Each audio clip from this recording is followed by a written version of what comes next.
Hiram, talk to me about Vilmart. This is one of my favorites of the book. Well, the house of Vilmart et Compagnie is indeed one of the most singular and original producers in all of Champagne.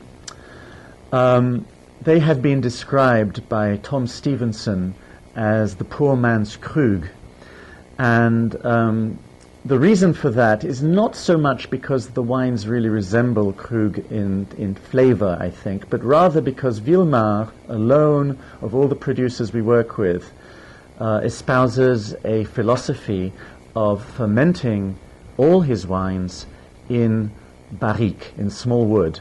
Sometimes he uses larger wood, but the whole idea is that the base wines are fermented in wood. He likes to say that he makes wine first and champagne second.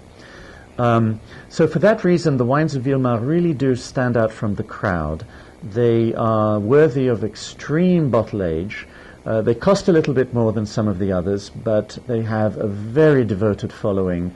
And the Magnum is Vilmart's absolute flagship wine, their top cuvée. It's called Coeur de Cuvee, the heart of the cuvée. Now, cuvée in Champagne carries two meanings. It means fundamentally a blend of wines, and every Champagne just about is a cuvée. But it has another meaning, and that's the one that's alluded to here.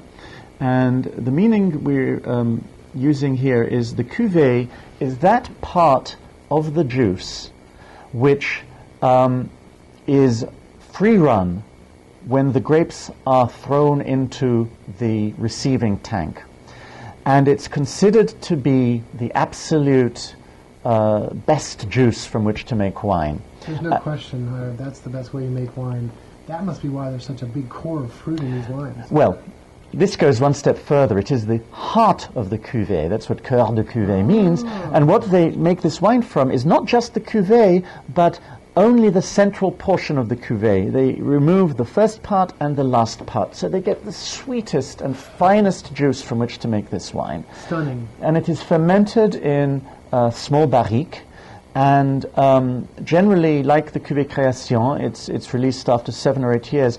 But what Vilmart does is they hold back a stock of magnums for a very, very, very long time. And this 1993 vintage was only released to the market last year in 2006, and it is still an absolute youngster. Terry Thies has written in his catalogue that this is the greatest champagne he has ever had the privilege of buying and selling.